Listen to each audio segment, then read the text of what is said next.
स्वागत है बच्चों आपका हमारे चैनल स्टडीज हैप्पीनेस पे। तो आज के वीडियो में हम लोग नंबर सिस्टम को रियल नंबर चैप्टर को खत्म करने के बाद अलजेब्रा वाले चैप्टर को पढ़ेंगे। और ये अलजेब्रा आपके एग्जाम में 20 मार्क्स आते हैं और इसमें 3 चैप्टर इंक्लूडेड है। पहला है आपका पॉलिनोमियल, दूसरा है लीनियर इक्वेशन और थर्ड है क्वाड्रेटिक इक्वेशन। इन तीनों को मिला के जो है हमारा अलजेब्रा बना हुआ है। मैं आपको यहाँ पे आपका जो ऑफिशियल सिलेबस है वो मैं आपको दिखा देता हूँ। ये देखिए, ये जो हमारा अलजेब्रा वाला पार्ट है ये 20 मार्क्स का आता है। और अलजेब्रा के भीतर कौन कौन सा चैप्टर है वो आप देख लीजिए। Quadratic equation, sorry, as well as arithmetic progression को भी रख लिया गया है, एपी को भी इसके अंदर इंक्लूड कर लिया गया है। ठीक है, तो ये 4 चैप्टर से हमारा 20 मार्क्स का क्वेश्चन आएगा। तो हम लोग क्या करेंगे, एक एक करके सारे चैप्टर को फिनिश करेंगे। तो हम लोग आज जो है अलजेब्रा को स्टार्ट करेंगे। ठीक है, ये हमारा सेकंड चैप्टर है पॉलिनोमियल और ये आपका सिलेबस है, देख लीजिए। Zeros of polynomial, relation between zeros and coefficient, relationship बनाना है आपको, ग्राफिकल मेथड के बारे में भी आपको जानना है। जीरोस ऑफ पॉलिनोमियल का जो ग्राफिकल मेथड जो होता है एक्सप्लेनेशन का वो समझना है आपको। और पॉलिनोमियल फाइंड करना है अगर जीरो दिया हुआ है तो, और इसका भी मेथड होता है। ग्राफिकली भी सॉल्व करना है आपको, एल्जीब्रिकली भी सॉल्व करना है। ठीक है, तो ये हमारा फैक्टराइजेशन से सॉल्व हो जाएगा, एल्जेब्रिकली और ग्राफिकली। तो ये सब आपका सिलेबस है। तो चलिए टाइम वेस्ट नहीं करते हैं, चैप्टर को शुरू करते हैं। तो देखिए, पहले से मैंने आपके लिए पीपीटी बना के रख लिया है ताकि टाइम वेस्ट कम हो। और जो भी टॉपिक होगा जिस पे हम लोगों को अच्छे से डिस्कस करना होगा उसे मैं फिर से आपको समझाऊंगा। पॉलिनोमियल समझने के लिए सबसे पहले आपको जो है कांस्टेंट समझना जरूरी है एंड वेरिएबल। कांस्टेंट समझेंगे, वेरिएबल समझेंगे, देन इन दोनों का कॉम्बिनेशन टर्म समझेंगे, फिर अलजेब्रिक एक्सप्रेशन आएगा और उसके बाद लास्ट में आपका पॉलिनोमियल आएगा। तो हम सबसे पहले छोटे यूनिट से शुरू करते हैं। देखिए, कांस्टेंट इन रियल लाइफ क्या होता है कि ऐसा क्वांटिटी जिसका वैल्यू क्या हो, फिक्स हो। ओके, उसे हम लोग क्या बोलते हैं, कांस्टेंट बोलते हैं। एंड वेरिएबल किसे बोलते हैं, जो क्वांटिटी टाइम के साथ क्या होता है, चेंज होता है, उसे हम लोग क्या बोलते हैं, वेरिएबल बोलते हैं। अब मैथ्स में भी तो हम लोगों को समझना है कि कांस्टेंट एंड वेरिएबल है क्या। तो इसके लिए मैं आपको एक एग्जांपल देके बताऊंगा। इसीलिए मैं आपको बोल रहा था, ये पीपीटी के साथ साथ मैं आपको एग्जांपल भी दूंगा ताकि आपको अच्छे से क्लियर हो जाएगा। तो लेट्स से कि मान लीजिए आपके पास कुछ स्क्वायर्स वगैरह हैं। तो मान लीजिए ये एक स्क्वायर है, ये एक स्क्वायर है और ये भी एक स्क्वायर, 3 स्क्वायर। तो ये आपके पास 3 स्क्वायर हो गए। अब इसका पेरीमीटर का बात करेंगे, लेट्स से कि इसका साइड लेंथ है 3 सेंटीमीटर। ओके, इसका साइड लेंथ है 4 सेंटीमीटर, इसका साइड लेंथ है 5 सेंटीमीटर। ठीक है, अब आपको करना क्या है, सबका पेरीमीटर निकालना है। तो पेरीमीटर का फॉर्मूला क्या होता है, आप लोग जानते होंगे, 4 इंटू साइड बोल के फॉर्मूला होता है। तो 4 इंटू साइड, साइड मतलब यहाँ पे लेट्स से कि 3 रख लेते हैं, तो कितना आ गया 12। फिर यहाँ पे देखिए पेरीमीटर, तो ये 4 इंटू 4 कितना आ जाएगा, 16 आ जाएगा। और यहाँ पे अगर आप पेरीमीटर निकालेंगे तो 4 इंटू 5 कितना हो जाएगा, 20 सेंटीमीटर। ठीक है, तो यहाँ से देखिए आप, इन तीनों में ये जो पेरीमीटर का जो वैल्यू चेंज हो रहा है, ये किसके वजह से चेंज हो रहा है। तो आप बोलेंगे ये 4 जो है सब जगह कांस्टेंट है, इस पे तो पेरीमीटर डिपेंड करता ही नहीं। समझ में आ रहा है, चाहे स्क्वायर का लेंथ, साइड लेंथ कुछ भी हो, ये 4 जो है ये पेरीमीटर को इफेक्ट ही नहीं डालता है, चेंज ही नहीं होता है। तो यहाँ पे इसे हम लोग कांस्टेंट बोलेंगे। और ये जो इसका साइड लेंथ है जो चेंज हो रहा है, जिसकी वजह से पेरीमीटर चेंज हो रहा है, इसे हम लोग क्या बोलेंगे, वेरिएबल बोलेंगे। और इसे ही मैथ्स के टर्म में कैसे लिखा जाता है, जैसे पेरीमीटर को लिख देगा आपको 4 इंटू एक्स। तो यहाँ पे आपको समझना पड़ेगा ये है कांस्टेंट और ये है वेरिएबल। ठीक है, तो ये तो था हमारा कांस्टेंट एंड वेरिएबल का एक्सप्लेनेशन। अब यहाँ आ जाते हैं, देखिए कांस्टेंट जो होता है उसे एक और नाम से बुलाया जाता है जिसे हम लोग क्या बोलते हैं, कोएफिशिएंट भी बोलते हैं। एग्जाम्पल के लिए आपके पास जितने भी नंबर होते हैं ये सारे के सारे कांस्टेंट होते हैं। अब जनरली जो होता है ना, बहुत सारे बुक में क्या किया जाता है ना, कांस्टेंट को ए बी सी से रिप्रेजेंट किया जाता है। जैसे कि आप मान लीजिए, देखिए क्वाड्रेटिक इक्वेशन है, इसमें ये वेरिएबल कौन है, तो वेरिएबल तो एक्स, बट ये ए बी सी ये जो है ये कांस्टेंट है। अब कैसे बोलेंगे, जैसे मान लीजिए ऐसे लिखे है 2x स्क्वायर 3x प्लस 5। इसमें देखिएगा ये और ये तीनों कांस्टेंट है और इसमें वेरिएबल क्या है, एक्स है। तो इन जनरल फॉर्म में जब क्वाड्रेटिक इक्वेशन को एक्सप्रेस करते हैं या बहुत सारे पॉलिनोमियल को भी जब हम लोग एक्सप्रेस करते हैं, तो वहां पे कांस्टेंट के लिए A B C like A B C को एज ए कांस्टेंट यूज करते हैं इन जनरली। ऐसा जरूरी नहीं कि ऑलवेज ट्रू। ठीक है, और वेरिएबल के लिए बात करेंगे तो सिंपली आप देखते हैं एक्स वाई जेड, इन तीनों से जनरली आपको बुक में मिल जाएंगे। और आप चाहे तो कुछ भी वेरिएबल ले सकते हैं, बट जनरल केसेस है ये कि आपको बुक में ये सारे एग्जांपल ज्यादातर देखने को मिलते ही है। ठीक है, तो आई थिंक अब आपको क्लियर हो गया होगा कांस्टेंट क्या होता है और वेरिएबल क्या होता है। ठीक है, तो आपको क्या करना है ना, इसके बाद टर्म के बारे में पढ़ना है। देखिए, ये रहा हमारे पास टर्म। क्या होता है, मतलब इसे क्या बोल सकते हैं, ये कांस्टेंट एंड वेरिएबल का कॉम्बिनेशन होता है। मतलब constant into variable combination. Combination मतलब क्या, उसमें इनटू का साइन जरूर होना चाहिए। ठीक है, अब आपको दिखाते हैं हम। देखिए यहाँ पे क्या लिखा है, single mathematically part of A expression. अब यहाँ पे आप देखेंगे तो बोलेंगे इसमें तो जस्ट 5 है, इसमें -7 है, इसमें -5 है, इसमें -7 है, और टर्म को डिफाइन करने के लिए कांस्टेंट और वेरिएबल दोनों होना चाहिए। तो यहाँ तो अगर देखेंगे तो -5 जो है, ये तो सिर्फ और सिर्फ कांस्टेंट हो गया, वेरिएबल नहीं। तो इसे इंटू 1 लिख सकते हैं हम लोग। तो देखिए ये तो -5 ही रहेगा, जब इसे इससे लिख सकते हैं x⁴0। तो ये देखिए हमारा वेरिएबल हो, ठीक है। तो इसी तरह से -7 को भी आप समझ सकते हैं। अब एक्स वाई जेड है, एक्स को तो आप लिख ही सकते हैं 1 इंटू एक्स, कोई प्रॉब्लम नहीं है। तो ये हमारा कांस्टेंट हो जाएगा और ये वेरिएबल है। ठीक है, तो टर्म होने के लिए क्या क्या आप देखेंगे, या तो सिंगल नंबर जो होता है वो भी टर्म हो सकता है, सिंगल वेरिएबल जो होता है वो भी टर्म होता है, या नंबर और वेरिएबल दोनों का दोनों मल्टीप्लाई है एक साथ तो भी होगा, जैसे कि 4x। यहाँ तो आपको साफ साफ दिख रहा है ये है कांस्टेंट और ये है वेरिएबल। तो ये तो पूरा का पूरा टर्म है। समझ में आया आपको। तो इस तरह से हम लोगों ने टर्म तक क्लियर कर लिया सारे कॉन्सेप्ट को। अब हम लोग थोड़ा आगे बढ़ते हैं। देखिए यहाँ पे आप उन्हीं सब चीजों का एक्सप्लेनेशन लिखा गया है। अब ध्यान से समझिएगा, ये 5 जो है इसको हम लोग टर्म तो बोल ही सकते हैं, ये सिंगल टर्म है। अब बाद में हम लोग पॉलिनोमियल का नेमिंग सीखेंगे तो पता चलेगा सिंगल टर्म वाले को पॉलिनोमियल बोलते हैं। ओके, अच्छा, इसका एक अलग स्पेशल नाम है। क्यों नाम है हम आपको बताएंगे, डिग्री जब आपको पढ़ाया जाएगा तब बताया जाएगा। देखिए ये आप यहाँ पे ये लिखा हुआ है, 5 को लिख सकते हैं 5 इंटू 1, और 1 को लिख सकते हैं x⁴0, क्योंकि x⁴0 कितना होता है 1 होता है। तो यहाँ पे देखेंगे जो वेरिएबल के ऊपर जो पावर होता है ना उसे ही डिग्री बोलते हैं। आगे हम लोग इसे और डिटेल में पढ़ेंगे, तो आप उतना घबराए नहीं। तो यहाँ देखिए डिग्री जो है यहाँ पे इसका 0 है। ध्यान से समझिएगा, यहाँ बहुत सारे बच्चों को कंफ्यूजन होता है, क्या एक सिंगल टर्म को एल्जेब्रिक एक्सप्रेशन बोल सकते हैं। क्योंकि जब एल्जेब्रिक एक्सप्रेशन को हम लोग पढ़ेंगे ना, तो एल्जेब्रिक एक्सप्रेशन को कैसे डिफाइन किया गया है कि एल्जेब्रिक एक्सप्रेशन जो होता है ये कॉम्बिनेशन ऑफ टर्म होता है। ठीक है, तो उसी को मैं थोड़ा आपको अच्छे से क्लियर करना चाहता हूँ कि क्या डिफरेंस है एक सिंगल टर्म और एल्जेब्रिक एक्सप्रेशन में। अच्छा, अगर ये एल्जेब्रिक एक्सप्रेशन है तो पॉलिनोमियल है। पॉलिनोमियल क्यों है अभी देखिए आप नहीं जानते हैं। ये जो इसका एक्सपोनेंट है अगर होल नंबर आ जाए तो वो पॉलिनोमियल होगा। आगे और पढ़ेंगे हम लोग, आप घबराइए नहीं, धीरे धीरे करके आगे बढ़ते हैं। देखिए एक्स सिंगल टर्म मोनोमियल होगा, एल्जेब्रिक एक्सप्रेशन है पॉलिनोमियल। नहीं समझ में आ रहा है तो भी आप चिंता मत कीजिए, इसको देखिएगा ये भी सिंगल टर्म है, 5 इंटू एक्स लिखा है ना। तो जब भी दो जैसे कांस्टेंट और वेरिएबल के बीच में इंटू रहता है तो ये एक सिंगल टर्म है। ठीक है, एल्जेब्रिक एक्सप्रेशन है और पॉलिनोमियल। अब यहाँ पे देखिएगा ये दोनों इसके बीच में प्लस का साइन है, मतलब ये अलग टर्म है ये अलग टर्म है, सिंगल टर्म नहीं है ये। ठीक है, तो ये आपको समझ में आ गया होगा। अब आगे बढ़ते हैं। अब यहाँ पे आपके पास कोफिशिएंट के बारे में थोड़ा सा जानना पड़ेगा, ध्यान से देखिए। ये एक एक्सप्रेशन आपके पास गिवन है, ठीक है। तो यहाँ पे नंबर कौन है 1/3। तो ये 1/3 जो होता है ना नंबर है, इसीलिए उसे बोलते हैं न्यूमेरिकल कोफिशिएंट। अगर आपसे पूछेगा एक्स का कोफिशिएंट बताओ, तो अगर एक्स का कोफिशिएंट पूछेगा तो एक्स को छोड़ के बाकी जो भी है वो सब हो जाएगा। तो देखिए क्या होगा 1/3 1। अगर आपसे पूछे वाई का कोफिशिएंट बताओ तो वाई को छोड़ने के बाद बाकी जो भी बचेंगे वो सारा का सारा वाई का कोफिशिएंट हो जाएगा।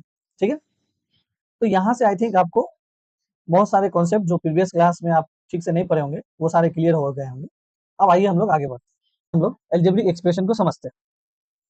तो देखिए एल्जेब्रिक एक्सप्रेशन जो होता है ना वो बहुत सारे टर्म का कॉम्बिनेशन होता है। तो ये जो टर्म होते हैं ना, ये टर्म जो इनके बीच में साइन करते हैं, जैसे मान लीजिए एक टर्म है, ये 2 टर्म है, ये 3 टर्म्स, कुछ भी कितना भी हो सकता है, इसके बीच में प्लस माइनस का साइन के द्वारा सेपरेट करते हैं। इन सबको मिला के हम लोग क्या बोलते हैं, एल्जेब्रिक एक्सप्रेशन बोलते हैं। अब आइए थोड़ा इसको और थोड़ा डिटेल में समझते हैं। अगर कॉम्बिनेशन ऑफ टर्म नहीं हुआ तो, जैसे कि ये देखिए तो सिंगल टर्म है, क्या इसे एल्जेब्रिक एक्सप्रेशन बोल सकते हैं कि नहीं। हाँ, इसे एल्जेब्रिक एक्सप्रेशन बोल सकते हैं। तो आइए इसी को हम लोग अच्छे से समझते हैं। अगर आपको पता है तो ठीक है, नहीं पता है तो एक बार अच्छे से इसे समझ लीजिए। An algebraic expression is the combination of number, variable and arithmetical operation। अब arithmetical operation मतलब plus minus addition, sorry addition, subtraction and product and division, ये सारे चीजों को हम लोग इसमें इंक्लूड करते हैं। आइए देखिए, पहले वाले में देखिए आप, ये जो आपका पहला वाला है, इसमें ध्यान से देखेंगे, देखिए कोएफिशिएंट एंड कांस्टेंट में थोड़ा डिफरेंस ये है, जैसे यहाँ पे देखिए 2x प्लस 3, 2x+3, ये 3 में कोई वेरिएबल नहीं है, हालांकि वेरिएबल है लेकिन उस वेरिएबल का पावर क्या है, 0 है, 0 डिग्री वाला है। समझ में आ रहा है आपको? तो आप क्या बोलेंगे, जिसमें आपको वेरिएबल नहीं नजर आए उसको कांस्टेंट बोलेंगे। और यहाँ पे आप जो ये 2x देख रहे हैं, इसमें तो वेरिएबल है आपके पास, 2x में वेरिएबल कौन है, x है, तो ये जो होगा 2, ये कोफिशिएंट होगा किसका, x का। तो यहाँ जो ये 2 है x का कोफिशिएंट है, ये जो 2 है x का कोफिशिएंट है, ये जो 2 है x का कोफिशिएंट है, ये यहाँ पे x/2 है, तो इसको आप लोग लिख सकते हैं 1/2 इंटू एक्स, x/2 है तो इसे लिख सकते हैं 1/2 इंटू एक्स लिख सकते हैं, तो ये हो जाएगा।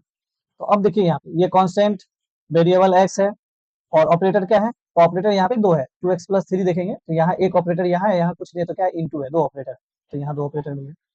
यहाँ देखेंगे तो एक होगा इंटू और एक होगा दूसरा सब्ट्रैक्शन का ऑपरेटर, ये यहाँ पे दिख रहा है 2x लिखा हुआ है, तो यहाँ पे 2x में क्या होता है, 2 इंटू एक्स, ठीक है, तो इंटू वाला ऑपरेटर मिल जाएगा। तो यहाँ से आप देख लीजिए, ये सब जो है हमारा सबका सब अलजेब्रिक एक्सप्रेशन है, ठीक। तो आखिर दोनों में डिफरेंस क्या है, अलजेब्रिक एक्सप्रेशन और टर्म में डिफरेंस क्या है, देखिए ध्यान से समझिए, थोड़ा सा ही इसका मीनिंग समझ जाएंगे आप तो हो जाएगा। इसको देखिएगा, ये टर्म है, अलजेब्रिक एक्सप्रेशन भी है, इसे देखिएगा तो ये सिंगल टर्म नहीं है, ये क्या है, कॉम्बिनेशन ऑफ टर्म है, और ये अलजेब्रिक एक्सप्रेशन। सिंपल सिंपल मतलब क्या होता है कि अलजेब्रिक एक्सप्रेशन है तो एक भी टर्म हो सकता है, दो भी हो सकता है, दो से ज्यादा भी हो सकता है, समझ में आई कि नहीं। और टर्म का बात करेंगे तो टर्म सिर्फ सिंगल ही रहना चाहिए, समझ में आई कि नहीं। तो ये है हमारा डिफरेंस। देखिए यहाँ पे ये हमारा अलजेब्रिक एक्सप्रेशन फिनिश हो गया। अब आइए हम लोग अलजेब्रिक एक्सप्रेशन को फिनिश कर लिया है, तो अब जो है हम लोग पॉलिनोमियल के ऊपर बात करेंगे। देखिए अलजेब्रिक एक्सप्रेशन को कुछ कंडीशन पास करना पड़ता है, अगर वो कंडीशन सेटिस्फाई हो जाते हैं तो वो अलजेब्रिक एक्सप्रेशन पॉलिनोमियल में कन्वर्ट हो जाता है। अगर नहीं पास होता है तो वो जो है, अगर वो पास नहीं होता है तो वो सिर्फ अलजेब्रिक एक्सप्रेशन रहेगा, पॉलिनोमियल नहीं रहेगा। तो आइए क्या क्या कंडीशन है, देखिए सिंपल आप ये याद रखिए कि आपका जो पॉलिनोमियल है उसका जो वेरिएबल है, वो वेरिएबल जो है वो होल नंबर होना चाहिए। होल नंबर का दूसरा नाम क्या होता है, नॉन नेगेटिव इंटीजर, ठीक है। अब कैसे क्या है नहीं है, ये आप पॉइंट्स को समझ में आएंगे। ये जो देखिए 3 पॉइंट है, no negative exponent, no fractional exponent, no variable in denominator, ये सबका एग्जांपल यहाँ पे लिया गया है, आपको सब समझ में आ जाएगा। तो पहले वाले को देखिए, वेरिएबल कौन है इसमें, इस पूरे में वेरिएबल कौन है, तो इस पूरे में वेरिएबल सिर्फ क्या है, एक्स, ओके। हाँ, इसमें वेरिएबल का पावर 3 है, ये 2 है, यहाँ कुछ नहीं है 1 है, यहाँ कुछ नहीं है तो 0 है। अब देखिए 3 2 1 0, ये तो होल नंबर में आता है कि नहीं आता।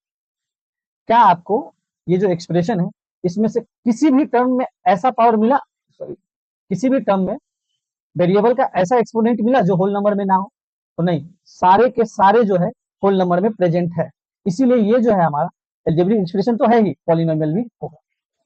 अब इसका बात करते हैं, देखिए ये वाला सेकेंड वन का, यहाँ पे देखेंगे ये 3 तो ठीक है। अब ये -2 को देखिए, -2 जो है हमारा होल नंबर में नहीं आता। अब यहाँ कुछ नहीं है तो यहाँ एक्स टू दी पावर 0 है, ये ठीक था, ये ठीक था, ये जो है होल नंबर में नहीं आता है। अब इसी के वजह से ये पूरा का पूरा जो है पॉलिनोमियल नहीं कहलाएगा, समझ में आया आपको। यहाँ ध्यान देखिए, हमें कांस्टेंट से कोई मतलब नहीं है, तो यहाँ देखिए एक्स टू दी पावर 2 है, सही है। यहाँ ये कांस्टेंट है, इसको नहीं देखना हमें, यहाँ देखना एक्स टू दी पावर 1 है, और यहाँ देखिए एक्स टू दी पावर 0 है ना। तो आप ध्यान से देखेंगे 2 1 0 ये होल नंबर में होता है, तो ये अलजेब्रिक एक्सप्रेशन भी है, पॉलिनोमियल भी है। इसे चेक कीजिए, तो इसे जब आप चेक करेंगे तो क्या देखेंगे, 9 तो कांस्टेंट है, वेरिएबल कौन है, वाई, तो इसे हम लोग ऐसे लिख सकते हैं 9 into Y to the power 1/2 plus 2। अब ये 1/2 तो होल नंबर में प्रेजेंट नहीं होता, समझ में आया कि नहीं।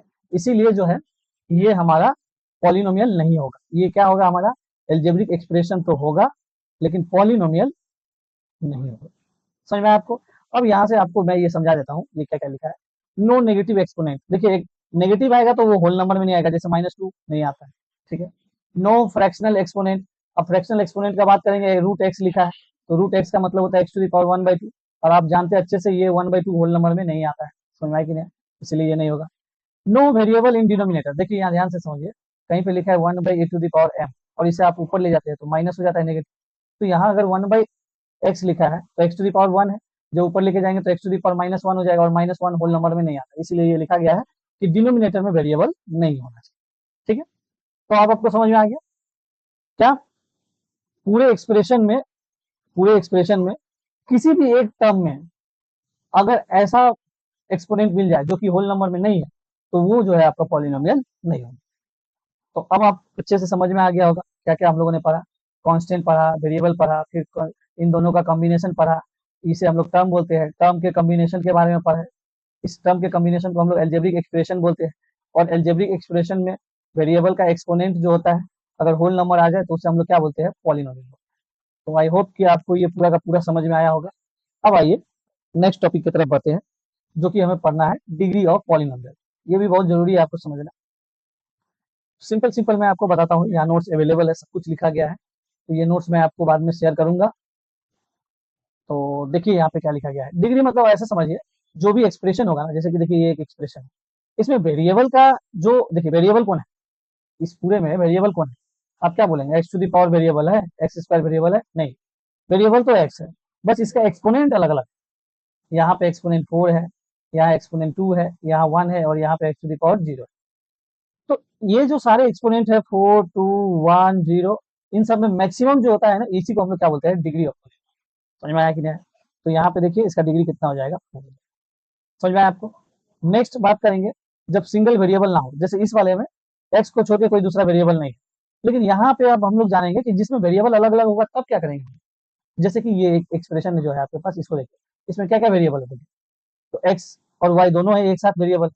तो इस केस में हम क्या करेंगे? तो इस केस में क्या करेंगे ना, हर टर्म में, जैसे यहाँ पे देखिए, अब मैं इसे यहाँ पे लिख भी लेता हूँ ताकि आपको समझ में आएगा। लेट्स से कि मुझे कलर चेंज करना है। ये देखिए, यहाँ देखेंगे एक्स का पावर कितना है 2, वाई का पावर कितना है 3, दोनों को ऐड करिए कितना आया 5। इस टर्म में देखिए 1 + 1 कितना आया, सॉरी ये 1 + 1 है तो ये 2 आया। और यहाँ पे देखेंगे तो एक्स टू दी पावर 0 है, तो यहाँ पे कितना आया 0। अब इन तीनों में सबसे मैक्सिमम कौन है? तो यहाँ पे ये 5 मैक्सिमम है, इसलिए इस पूरे का ये जो पॉलिनोमियल है इसका डिग्री कितना हो जाएगा? 5 हो जाएगा। ये पॉलिनोमियल है लेकिन एक वेरिएबल में नहीं है, मल्टीपल वेरिएबल है यहाँ। मल्टीपल मतलब क्या? यहाँ तो दो ही वेरिएबल है, एक्स और वाई। ठीक है, आइए यहाँ पे एक देखते हैं एग्जाम्पल। यहाँ देखिए, यहाँ पे इसका डिग्री 2 होगा। यहाँ पे आप क्या करेंगे ना, एक्स और वाई जो भी है सबके पावर को ऐड कीजिएगा। एक्स का पावर 2 है, वाई का पावर 1 है, तो दोनों को ऐड करेंगे कितना आएगा? 3 और 2। अब जब ऐड करने के बाद जो ये बनेगा, इसमें से मैक्सिमम कौन है इन तीनों में से? तो जो मैक्सिमम होगा वही उसका डिग्री। तो यहाँ से आपको समझ में आ गया होगा डिग्री क्या है। ठीक है, चलिए अब यहाँ पे क्या लिखा गया है? Constant number. इसके बारे में हम लोग आगे पढ़ेंगे कि कांस्टेंट नंबर जो होता है उसका डिग्री जो होता है 0 होता है। आगे और अच्छे से पढ़ेंगे। अभी हम लोग इसको डिस्कस कर लेते हैं, द नंबर 0, और इसका नाम जो होता है 0 पॉलिनोमियल होता है। ये जो 0 है ना, ये एक जस्ट नंबर है, कांस्टेंट नंबर 0, और इसका एक अलग स्पेशल नाम है, क्या है? 0 पॉलिनोमियल। ऐसा इसका स्पेशल नाम क्यों पड़ा? अब देखिए यहाँ पे ये 0 है, तो आप 0 को लिख सकते हैं 0 into X to the power 1 लिख सकते हैं। कोई बच्चा ऐसे ऐसे भी तो लिख सकता है 0 into X to the power 2। कोई इसे लिख सकता है 0 into X to the power 3, 0 into Y to the power 3, कुछ भी लिख सकते हैं। तो ऐसे केसेस में आप मुझे ये बताइए कि डिग्री को किस क्या माने, ये 1 वाला इसका डिग्री है ना, ये 2 डिग्री है ना, ये 3 डिग्री है? कौन सा होगा? सबका सब सही है। और ऐसा कितना होगा? इनफाइनाइट पॉसिबल वैल्यू होगा। तो इस केस में कोई एक वैल्यू को हम लोग डिफाइन नहीं कर पाते। समझ में आया कि नहीं? तो इसीलिए क्या बोला जाता है, जो ये 0 है यानी कि 0 पॉलिनोमियल है, उसका डिग्री जो क्या होता है? अनडिफाइंड होता है। क्या होता है? अनडिफाइंड होता है। तो ये आप अच्छे से याद रखिएगा, ये बहुत सारे एग्जाम में पूछा जाता है। ठीक है, 0 पॉलिनोमियल के बारे में। अब आगे बढ़ते हैं, टाइप्स ऑफ पॉलिनोमियल के बारे में पढ़ते हैं। देखिए, पॉलिनोमियल का टाइप जो होता है टर्म के बेसिस पे होता है और डिग्री के बेसिस पे होता है। तो टर्म के बेसिस पे देखिए, जिस पॉलिनोमियल में सिर्फ सिंगल टर्म होता है, एक ही होना चाहिए।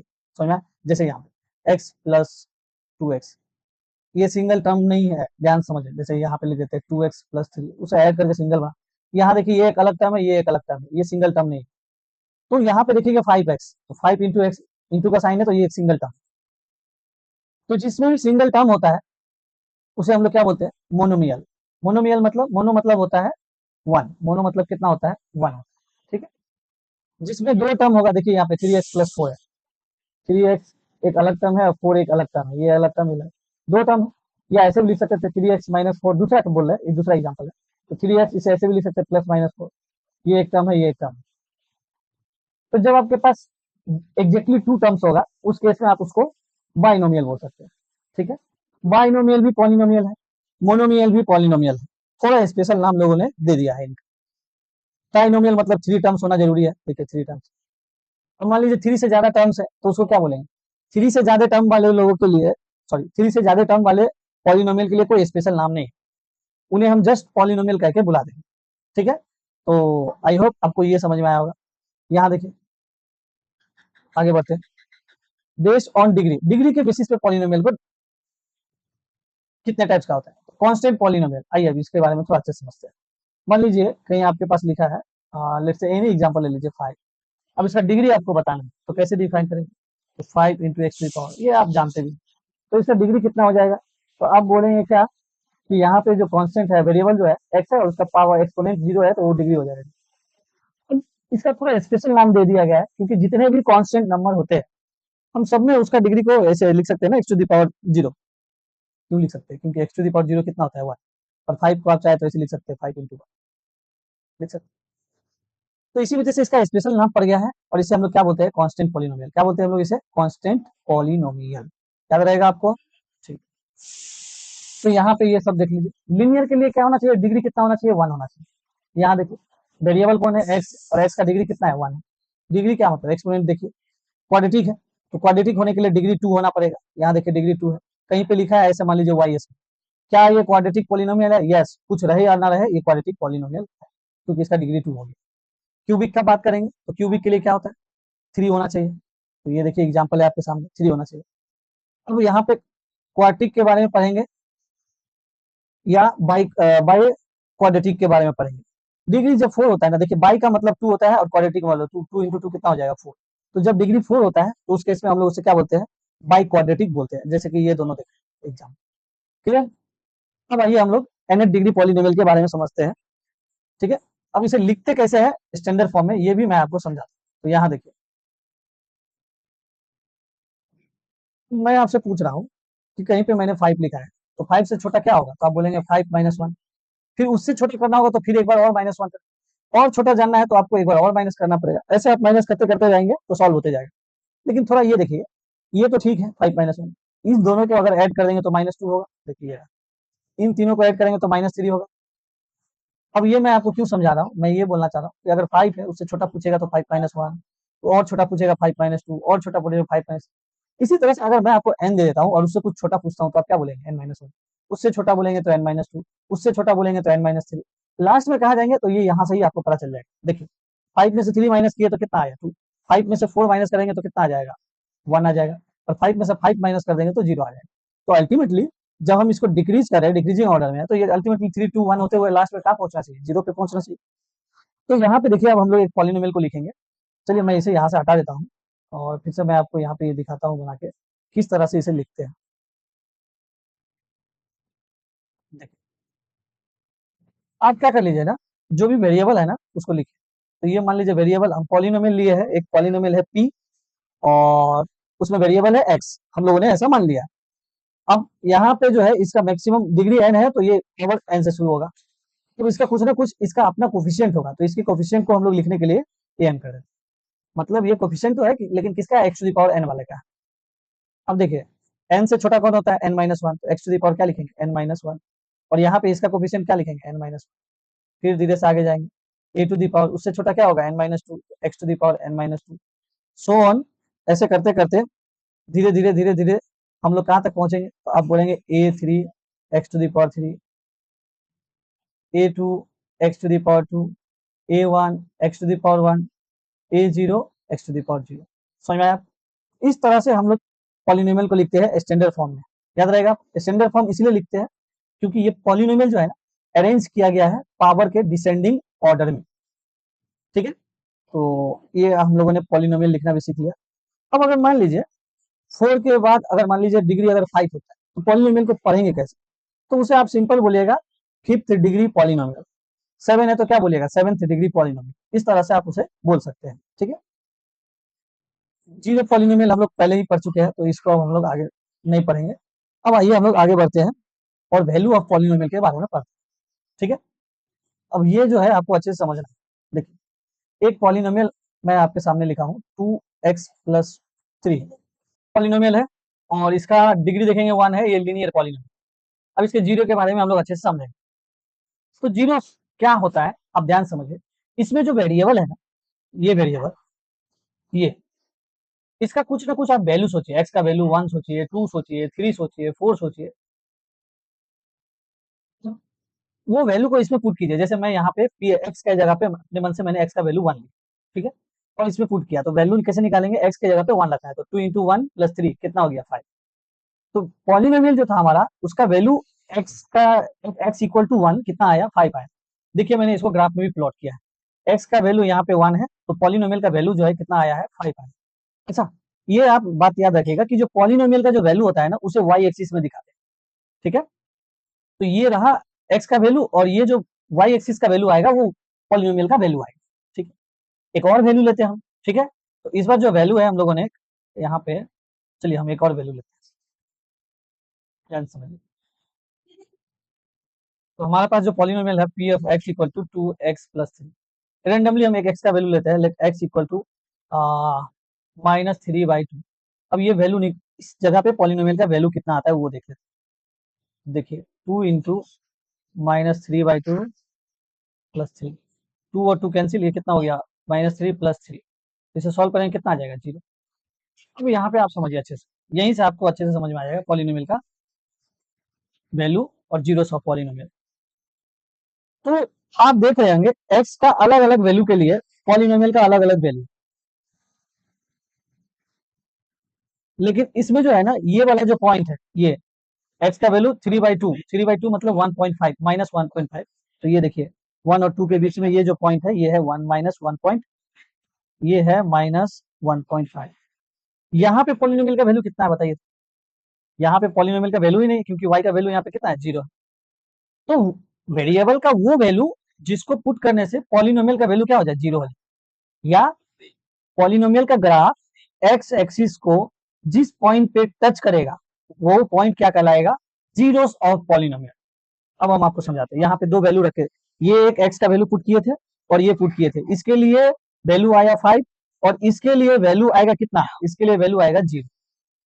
तो ये हमारा जीरोस ऑफ पॉलिनोमियल है, ये जो है x इक्वल टू -3/2, ये जीरोस ऑफ पॉलिनोमियल है।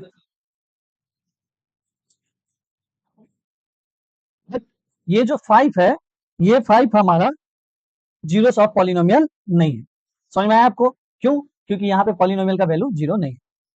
तो पॉलिनोमियल का हर एक एक्स का वेरिएबल के हर एक वैल्यू के लिए पॉलिनोमियल का अलग अलग वैल्यू आता है, बट उसमें से कुछ ऐसे वैल्यू होते हैं जिसको पुट करने से पॉलिनोमियल का वैल्यू 0 हो जाता है, तो उस वैल्यू को हम लोग क्या बोलते हैं, जीरोस ऑफ पॉलिनोमियल बोलते हैं। सिंपल, आपको समझ में आ गया होगा, ठीक है। तो वही देखिए अगले पॉइंट में यहाँ पे वही सब एक्सप्लेन किया गया है जीरोस ऑफ पॉलिनोमियल के बारे में, तो ये अब आपको समझ में आ जाए। तो ये देखिए ग्राफ पे भी ये लिखा हुआ है कि ये जो पॉइंट है 3/2 लिखिए या -1.5 लिखिए एक ही बात है, ठीक है, और ये 1 5 है, ठीक है। तो यहाँ से आपको ये सब समझ में आ गया होगा क्या होता है नहीं होता। अब तो लीनियर पॉलिनोमियल तो बहुत इजी है, अब हम लोगों को समझना पड़ेगा क्वाड्रेटिक पॉलिनोमियल, और ये बहुत इंपॉर्टेंट भी है हमारे लिए। तो ऐसे एक क्वाड्रेटिक पॉलिनोमियल हम यहाँ पे एग्जांपल लिए, और एक्स का वैल्यू अपने मन से बहुत सारे वैल्यू को यहाँ पे हम सेलेक्ट किए हैं और इन सब वैल्यू के लिए पॉलिनोमियल का वैल्यू आया है। देखिए कैसे आएगा, बस एक्सप्रेशन में एक्स के जगह वो वैल्यू पुट कीजिएगा, सॉल्व कीजिएगा, जो आएगा। तो इसे मैंने देखिए यहाँ पे प्लॉट कर लिया, एक्स का वैल्यू जब 1 आया था तो पॉलिनोमियल का वैल्यू कितना है 2। अब मैं आपको पहले बोल चुका हूँ पॉलिनोमियल के वैल्यू को y से रिप्रेजेंट, y एक्सिस में रिप्रेजेंट करते हैं, इसलिए यहाँ पे y। देखिए 2, एक्स का वैल्यू 2 के लिए कितना आया था तो 0 आया था, 3 के लिए कितना आया था 0। तो ये देखिए इस तरह से मैंने इन सारे पॉइंट्स को यहाँ पे लिख लिया, और लिखने के बाद जब मैं यहाँ पे ग्राफ बनाता हूँ, ध्यान से देखिएगा, ये 2 पे पॉलिनोमियल का वैल्यू 0 है, ये 3 पे पॉलिनोमियल का वैल्यू 0 है, 1 पे कितना है, तो अगर 1 पे देखेंगे तो वैल्यू कितना है 2 है। समझ में आ रहा है आपको, मैं ये आपको बताना चाह रहा हूँ कि इसका ग्राफ जो है किस तरह से लोग बनाते हैं। यहाँ पे एक पॉइंट आया, एक पॉइंट यहाँ आया, एक पॉइंट यहाँ आया, ठीक है, फिर 4 पे भी देखिए 2 होगा, एक पॉइंट यहाँ आया। तो इस तरह से देखिए ये जो पॉइंट्स थे इनको जब हम मिलाएंगे, ठीक है, ज्वाइन करेंगे, तो यहाँ पे हमारे पास एक पैराबोला शेप बन जाएगा, और ये हमारा जो है ग्राफ है क्वाड्रेटिक पॉलिनोमियल का। अच्छा, आगे चल के मैं ये भी बताऊंगा कि ये जो है, हो सकता है ना कि ये यहाँ से पास ना होके ये थोड़ा ऐसे भी तो जा सकता था, नीचे भी जा सकता था, मैं ये समझाना कोशिश कर रहा हूँ। तो ये जो पॉइंट है ये, इसे भी निकालने का तरीका है, -b/2a d/4a। ये आपको अभी नहीं समझ में आएगा, बाद में जब लास्ट में हम इसको समझेंगे तब मैं आपको एक्सप्लेन करूंगा। अब देखिए, यहाँ पे आप देखेंगे तो पॉलिनोमियल का वैल्यू तो बहुत सारा है, यहाँ अलग वैल्यू है, यहाँ अलग वैल्यू है, यहाँ अलग वैल्यू है, यहाँ अलग है, लेकिन ये दो जो पॉइंट है ना, यहाँ पे पॉलिनोमियल का वैल्यू 0 है, और ये दोनों पॉइंट जो है इस पॉलिनोमियल का जीरो कहलाएगा। क्या कहलाएगा? जीरो कहलाएगा। ठीक है, या आप ऐसे समझिए, point of intersection of graph with x axis, मतलब point of intersection of graph with x axis, ये रहा, ये रहा, इसी को हम लोग क्या बोलते हैं? जीरो बोलते हैं। क्लियर है? तो यहाँ आई होप कि आपको ये अच्छे समझ में आ गया होगा। अब मैं इसका एक एनिमेशन आपको दिखाता हूँ ताकि आपको और अच्छे समझ में आए। तो चलिए इसे मैं यहाँ पे ओपन कर लेता हूँ।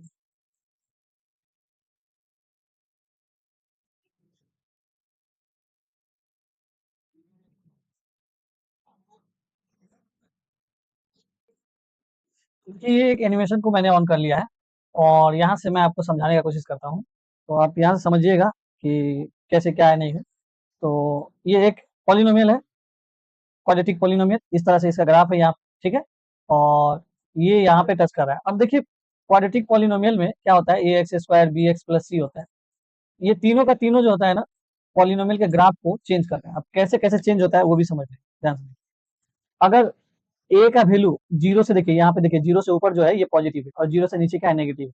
अगर ये पॉजिटिव है तो अपवर्ड पैराबोला, देखिए पैराबोला ऊपर की तरफ खुलेगा, और जब ये नीचे लेके आएंगे तो देखिए ये डाउनवर्ड पैराबोला हो जाएगा। समझ में आ रहा है कि नहीं आ रहा है? तो ए का वैल्यू नेगेटिव है तो डाउनवर्ड, ए का वैल्यू अगर पॉजिटिव है तो क्या हो जाएगा? अपवर्ड, और ए का वैल्यू अगर जीरो हो जाए, तो जीरो हो गया तो यहाँ पे आप क्या बोलेंगे?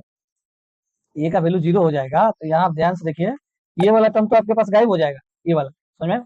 मैं आपको यहाँ पे कहीं पे लिख के दिखाता हूँ। ये देखिए, y equal to A x square b x plus c. अगर ए जीरो हो जाता है तो आपके पास y का वैल्यू क्या हो जाएगा? बी एक्स प्लस, ये लीनियर बन गया, लीनियर बन गया तो देखिए इसका ग्राफ स्ट्रेट लाइन है। समझ में आ रहा है आपको? तो यहाँ से तो आप ये समझ में आ गया किस तरह से हम इसे सॉल्व करते हैं। अब आगे देखिए, बी के वैल्यू के ऊपर क्या डिपेंड करता है। तो चलिए इसको मैं पॉजिटिव ही रखता हूँ ताकि अपवर्ड पैराबोला है। बी क्या डिसाइड करेगा?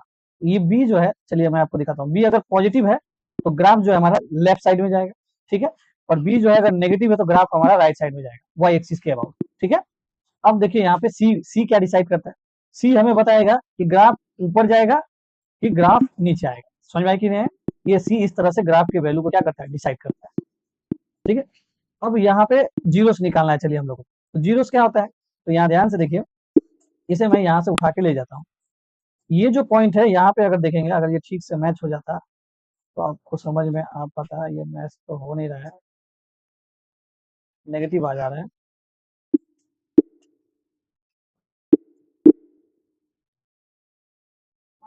कि ये एक्यूरेट मेजरमेंट है तो ये यहाँ पे थोड़ा सा स्टॉप करना, ये सिमुलेशन जो है उस तरह से है नहीं, बट आप देख पा रहे होंगे वाई का वैल्यू जो है हमारा यहाँ पे, ध्यान से अगर देखेंगे,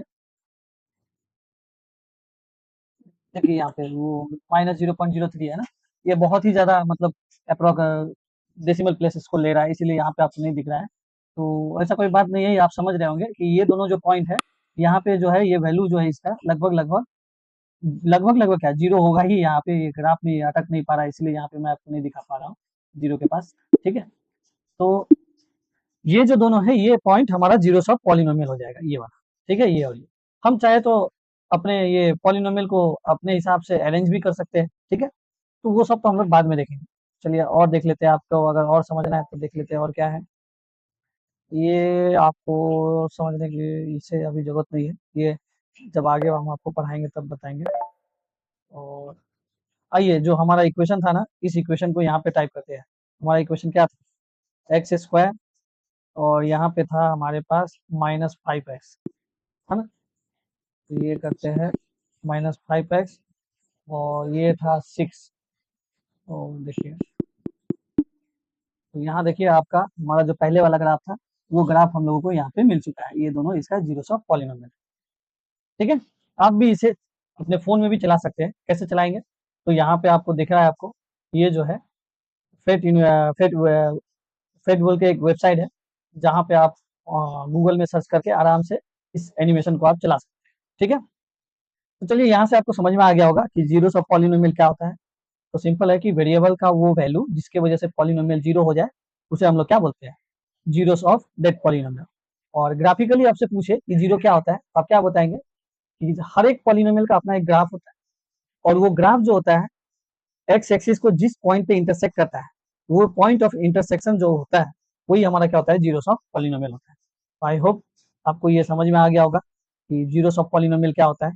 अब आगे बढ़ते हैं हम लोग, यहाँ पे समझते हैं। ये जो लाइन लिखा है अगला लाइन, ये आपको अभी नहीं समझ में आएगा, ये समझाएंगे तो आपको समझ में आएगा। Quadratic polynomial has maximum 2 real zero.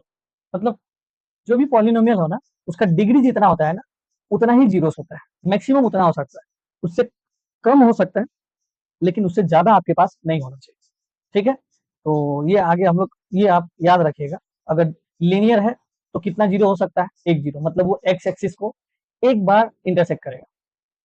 Quadratic है तो क्वाड्रेटिक को दो बार। अच्छा, ये ग्राफ जब मैं आपको पढ़ाऊंगा तो उस समय अच्छे से समझा दूंगा। अभी हम लोग यहाँ पे देखिए, नेक्स्ट जो टॉपिक है हमारा क्या है, method of finding of zero of quadratic polynomial. तो देखिए ये अभी जो है हमारा थ्योरी है, ये आपके एनसीईआरटी में भी रिलेशन गिवन है। इसे इस तरह से एनसीईआरटी में बोला गया है, relation with the coefficient and zeros of polynomial. अब यहाँ पे ये डेरिवेशन है, ये मैं आपको फिर से बना के दिखाता हूँ डेरिवेशन, ताकि आपको फिर से समझ में आ जाए। ये पूरा का पूरा रिलेशन मैं आपको यहाँ पे ड्राइव करूंगा। अगर आपको डेरिवेशन नहीं देखना है तो आप इसे स्किप कर सकते हैं, ठीक है। चलिए यहाँ पे मैं आपको डेरिवेशन करके दिखाता हूँ। तो यहाँ नहीं बनाते हैं, नहीं तो ये नोट्स जो है खराब हो जाएगा। एक काम करते हैं, कहीं न्यू सेक्शन ले लेते हैं, यहाँ हम लोग समझते हैं, और ये यहाँ समझते हैं, ठीक है। देखिए, मान लीजिए कोई एक पॉलिनोमियल है आपके पास पी एक्स, कैसे है, a x square p x plus. अब आपको इसका जीरोस निकालना है। जीरोस मतलब इसका कहीं ना कहीं ग्राफ होगा, ये दो पॉइंट निकालना है आपको, एक्स का वैल्यू ये निकालना है और ये वैल्यू निकालना है। तो कैसे बनाएंगे हम लोग इसे, तो बना लेते हैं हम लोग इसे। इसका कलर चेंज करना है, ये ब्लैक, ठीक है। इस केस में आप क्या कीजिए, इसे ना कंप्लीट स्क्वायर में बदलने का कोशिश कीजिए। तो कैसे बदलेंगे हम लोग, तो चलिए बताते हैं हम आपको ये कैसे बनेगा। यहाँ पे हम इसी को लिख लेते हैं, a x square b x plus c. देखिए, पहले सबसे पहले ना ए को कॉमन ले लीजिए। कॉमन कैसे लेंगे, आप बोलेंगे कॉमन हम लोग लेंगे तो कैसे कॉमन लेंगे, ठीक है। तो कॉमन लेने का भी तरीका है हमारे पास। देखिए, ए एक्स स्क्वायर तो ठीक है, बी में अगर कुछ नहीं है तो यहाँ पे इंटू ए और मल्टीप्लाई ए कर देंगे, कैंसिल होकर तो वही आएगा। और एक्स और सी में भी देखिए, यहाँ कुछ नहीं है तो नीचे ए और यहाँ पर ए लिख ही सकते, लिख सकते हैं ना। तो अगर जब आप ए को कॉमन लेंगे तो यहाँ पे क्या आ जाएगा, एक्स स्क्वायर, ये हो जाएगा बी बाई ए एक्स, और यहाँ हो जाएगा सी बाई ए। समझ में आया ना आपको ये कैसे ए बी सी लिया गया है, ठीक है। अब क्या कीजिए, परफेक्ट स्क्वायर बनाने का तरीका क्या होता है, ये जो आपका एक्स स्क्वायर का कोफिशिएंट है, एक्स स्क्वायर का कोफिशिएंट क्या है, बी बाई ए। इसे पहले आप 2 से डिवाइड कीजिए, बी बाई ए को 2 से डिवाइड कीजिए, तो ये ए नीचे आ जाएगा तो क्या हो जाएगा, b by two a. B by two a का square, b by two a का स्क्वायर एक बार ऐड करना है आपको, और एक बार आपको सब्ट्रैक्ट करना है। समझ में आया? क्या बोला मैंने आपको, एक्स का जो कोफिशिएंट है उसको 2 से डिवाइड करना है, जो आएगा उसी को, उसका जो स्क्वायर है उसको एक बार ऐड करना है, सब्ट्रैक्ट करना है। आइए देखिए, एक कॉमन ही रहने दीजिए, एक्स स्क्वायर, यहाँ से ध्यान से देखिए, तो इसे भी एज इट इज ही रखिए, अभी कोई दिक्कत नहीं। क्या आया था, बी बाई टू ए आया था, तो इसका स्क्वायर एक बार ऐड कीजिए और एक बार सब्ट्रैक्ट कीजिए, और सी बाई ए जो था उसे एज इट इज लिखिए, ठीक है। अब यहाँ से देखिए, ए एज इट इज रहेगा, एक्स स्क्वायर, ठीक है। ध्यान से देखिएगा, तो मैं इसे लिख सकता हूँ 2 into b by two a into x, और b by two a whole square, b by two a. ऐसा करने से क्या फायदा हुआ, देखिए ये जो इतना का इतना है, ये ए प्लस बी का होल स्क्वायर में चला गया, X square A square two, ये देखिए बी है और ये ए है, ए भी रहे और बी ए रहेगी बात, तो ये बी है। समझ में आ रहा है? तो यहाँ से आप क्या कीजिए, इसको स्क्वायर में लिख लीजिए, तो यहाँ से आप क्या लिखेंगे, ये तो ऐसे ही रहेगा, इसे लीजिए एक्स b/2a का होल स्क्वायर। और यहाँ पे हमारे पास क्या क्या बच गया, यहाँ आ जाएगा बी स्क्वायर, ए स्क्वायर कर दिया, 4a² और यहाँ c/a। समझ में आ रहा है आपको? ठीक है, अब क्या कीजिए, ये जो दोनों टर्म है, इन दोनों टर्म का एलसीएम लीजिए, एक एज इट इज रखिए, सिर्फ पहले ऐसे लिख लीजिए ताकि प्रॉब्लम नहीं हो। अब देखिए यहाँ से ए,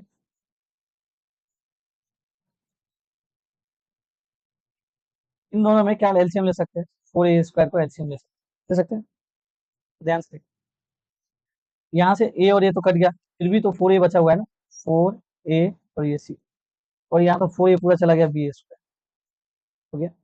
ध्यान से देखिएगा, ये ए है, ये एक्स b/2a होल स्क्वायर। यहाँ पे ना माइनस कॉमन ले, देखिए माइनस कॉमन लेने से क्या होगा ना, आप जानते हैं कहीं पे लिखा है a माइनस बी, और माइनस आप कॉमन लेंगे तो इसे b माइनस ए लिख सकते हैं। वही काम किए यहाँ पे, देखिए माइनस कॉमन लिया तो ये पॉजिटिव हो जाएगा और ये नेगेटिव हो जाएगा। तो आइए लिख लेते हैं, तो ये क्या हो जाएगा, b² माइनस 4ac ब्रैकेट में रखिए, और नीचे में 4a।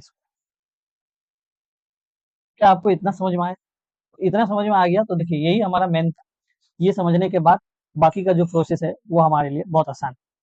ठीक है, तो अब क्या करेंगे हम लोग, एक बात मैं आपको समझाता हूँ कि ये तो हमारा क्या था, पॉलिनोमियल था। जब भी हम लोग पॉलिनोमियल के जीरोस को निकालते हैं ना, तो हमें पॉलिनोमियल को ना जीरो से इक्वेट करना, क्यों करना पड़ता है, क्योंकि मान लीजिए ये जो पॉलिनोमियल है, और मान लीजिए ये इसका जीरो है, ये वाला पॉइंट और ये वाला पॉइंट,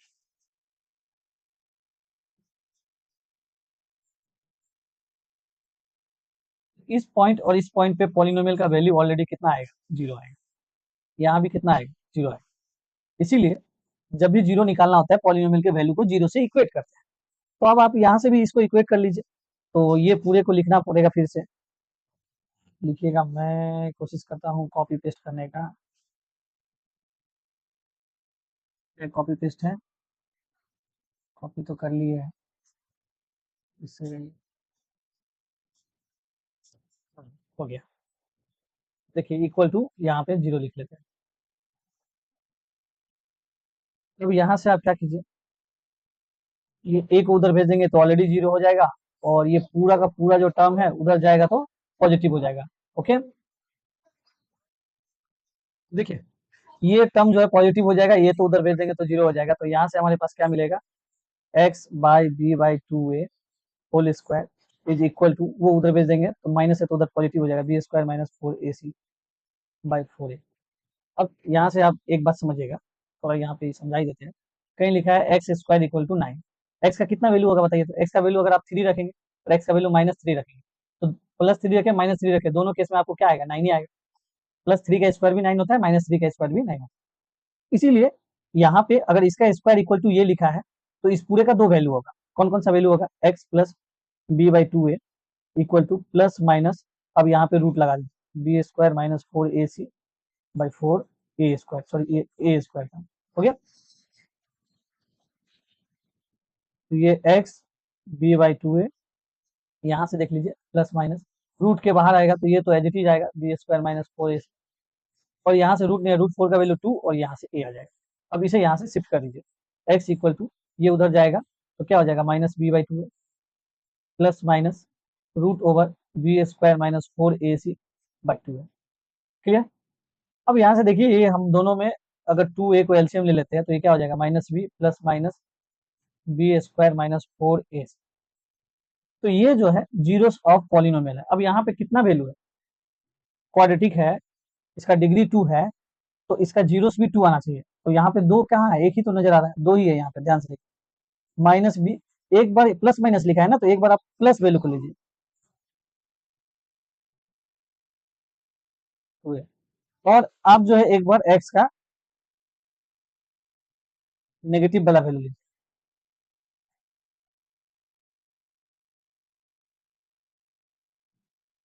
ठीक है, ये दो वैल्यू को ले लीजिए, ये दोनों क्या हो जाएगा, जीरोस ऑफ पॉलिनोमियल हो जाएगा। इसी जीरोस ऑफ पॉलिनोमियल को इन जनरल फॉर्म में अल्फा और बीटा बोलते हैं। ओके, तो यहाँ से देखिए ये इसका डेरिवेशन था, जीरोस ऑफ पॉलिनोमियल कैसे फाइंड करते हैं ये निकालने का तरीका था। तो मुझे उम्मीद है ये आपको समझ में आ गया होगा। तो अब जो है हम लोग अगले टॉपिक की तरफ बढ़ते हैं जो कि नोट्स में ऑलरेडी है। तो मैं आपको यहाँ डेरिवेशन अलग से समझाना चाहता था, इसलिए मैंने आपको समझा दिया। ये ऑलरेडी नोट्स में अवेलेबल है, तो यहाँ देखिए आप, दिया हुआ है। ठीक है, अब आगे बढ़ते देखिए, समझते हैं हम कुछ बाकी के टर्म्स को क्लियर करते हैं। ये देखिए यही हो रहा है, एक प्लस और एक माइनस। एक पॉलिनोमियल है ये, और मान लीजिए इस पॉलिनोमियल का जो है 2 जीरोस है अल्फा बीटा। ग्राफ है तो ऐसे अल्फा होगा ये, और ये वाला जो पॉइंट होगा बीटा होगा, जनरल फॉर्म में मान लीजिए। तो ये जो वैल्यू निकाले हैं एक्चुअली में यही तो है अल्फा बीटा, ये अल्फा है ये बीटा है, या बोल सकते हैं ये बीटा है और ये क्या है। ठीक है, अब हम दोनों का सम निकालने जाएंगे, क्योंकि हमारे पास ये जो रिलेशन होता है ना, क्योंकि देखिए इसमें ए बी सी है, मतलब कोफिशिएंट ऑफ क्वाड्रेटिक पॉलिनोमियल है, और ये जो है ये जीरोस है। तो जीरोस और कोफिशिएंट ऑफ क्वाड्रेटिक पॉलिनोमियल में क्या रिलेशन है, इसे भी हम लोगों को एस्टेब्लिश करना पड़ेगा। अब हम क्या किए, एक को अल्फा माने हैं, दूसरे को बीटा मान लेंगे। ठीक है, दोनों जीरो, अब दोनों का सम निकालिए। सम निकालने के लिए क्या किए, इसको यहाँ लिखे और इसको यहाँ लिखे। जब आप सम निकालेंगे देखिए एलसीएम दोनों में सेम, तो नीचे तो 2a हो जाएगा, यहाँ एज इट इज रहेगा, प्लस का साइन है तो ये भी एज इट इज रहेगा, प्लस इंटू माइनस माइनस हो जाएगा, प्लस इंटू माइनस क्या हो जाएगा, ये प्लस इंटू माइनस क्या हो जाएगा, माइनस हो जाएगा। इस केस में देखेंगे तो ये प्लस है और ये माइनस से कैंसिल हो जाएगा, माइनस बी ऐड करके कितना हो जाएगा, -2b हो जाएगा, और नीचे तो 2a है, ये और ये कट जाएगा तो क्या हो जाएगा, -b/a। तो यहाँ से देखिए सम ऑफ जीरोस क्या होता है, -b/a, और b और a क्या है, कोफिशिएंट ऑफ क्वाड्रेटिक पॉलिनोमियल। तो ये एक रिलेशन जो आपको याद रखना है। ठीक है, नेक्स्ट प्रोडक्ट निकालिए। अब प्रोडक्ट के बारे में देखिए, ध्यान से समझिए। प्रोडक्ट को अगर आप देखेंगे तो प्रोडक्ट में क्या किया जाता है, बस ये अल्फा बीटा का वैल्यू आप रखिए और यहाँ ध्यान से समझाते हैं आपको। देखिए इसे तो सिंपल मल्टीप्लाई कर लीजिए, 2a इंटू 2a कितना हो जाएगा, 4a। यहाँ पे देखिए तो इस पूरे को a समझिए और इसे b समझिए, तो देखिए तो a प्लस बी और a माइनस बी आपको नजर आ रहा है। ये क्या हो जाएगा, ए स्क्वायर माइनस बी स्क्वायर का फॉर्मूला है। a के जगह पे ये लिखे, इसका स्क्वायर, और b के जगह पे ये है ये, तो b का स्क्वायर, तो माइनस का स्क्वायर तो प्लस ही हो जाता है और ये बी स्क्वायर हो जाएगा, ये माइनस ऐसे ही रहने दीजिए। ठीक है, अच्छा यहाँ पे एक प्रॉब्लम है, रुक जाइए, ना ना ठीक ही है, और जल्दी में बना दिया गया है। इसके बाद वाले टर्म को एक बार मैं आपके सामने लिख देता हूँ, व्हाइट कलर। तो यहाँ से अगर आप सॉल्व करेंगे ये तो बी स्क्वायर आ ही जाएगा, ये माइनस रखिए, ये हो जाएगा बी स्क्वायर माइनस 4ac, और नीचे हो जाएगा 4ac। ठीक है, अब ध्यान से देखिए, जब माइनस से इंटू करेंगे तो ये तो माइनस हो जाएगा और माइनस माइनस क्या हो जाएगा, प्लस हो जाएगा। तो ये आपको समझ में आ गया होगा। देखिए प्लस बी स्क्वायर है माइनस बी स्क्वायर, ये दोनों कैंसिल हो जाएगा, तो ये बचेगा 4ac। तो 4 और 4 तो कैंसिल हो जाएगा। यहाँ पे ए स्क्वायर है, ए स्क्वायर का मतलब ए इंटू ए होता है, तो नीचे एक ए ऊपर एक ए कैंसिल हो जाएगा। तो ऊपर में क्या बचेगा आपके पास, सी, और नीचे में एक बचेगा ए। तो देखिए यहाँ से प्रोडक्ट ऑफ जीरो क्या आ गया, cy। समझ में आया आपको ये। ठीक है, तो यहाँ से हमारे पास ये एक रिलेशन आ गया जो कि आपके सिलेबस में पढ़ा हुआ है ये, और इसका डेरिवेशन आप नहीं जानेंगे तो भी होगा, आज तक तो डेरिवेशन नहीं पूछा गया है, लेकिन जानना जरूरी होता है। ये थ्योरी आपको किस तरह से ड्राइव किया जाता है जान के रखिए, अगर आपको इच्छा है तो जानिए, और जानना ही ठीक रहेगा। इच्छा क्या, आप थोड़ा अच्छा से पढ़ेंगे तो एडवांस लेवल के क्वेश्चंस को ओलंपियाड वगैरह में ये सब सॉल्व कर पाएंगे। तो यहाँ पे देखिए वो उसका समरी लिखा हुआ है, क्या समरी लिखा हुआ है, समरी ये है हमारे पास कि रिलेशन जो होता है जीरोस और कोफिशिएंट में क्या आता है, तो यहाँ पे देखें ना ये -b/a/c/। अच्छा इसको ना आप मेमोराइज नहीं कीजिएगा, इसका एक तरीका भी है। कैसे, पहले सम लिखिएगा और बाद में क्या लिखिएगा, प्रोडक्ट लीजिए। सम जब भी लिखिएगा ना तो स्टार्ट कीजिएगा एक्स स्क्वायर को छोड़ दीजिएगा, ठीक है, इसके बाद वाले कोफिशिएंट से शुरू कीजिएगा। समझ में आ रहा है, इसके बाद वाले से पहले आप सम लिखिए फिर आप प्रोडक्ट लिखिए, और ऑल्टरनेटिवली ना साइन चेंज कीजिएगा, ये तो छोड़ ही दिया, यहाँ पे माइनस लिखिएगा फिर प्लस लिखिएगा, स्टार्ट ही माइनस से करना है, इसको छोड़ना। ठीक है, तो यहाँ पे क्या आया बी, तो यहाँ पे बी लिखिएगा -b, और यहाँ पे क्या आया सी, सी लिख दिया, और दोनों को ये जो एक्स स्क्वायर का कोफिशिएंट है उससे डिवाइड कर दीजिए। तो यहाँ से एक तरीका ये है।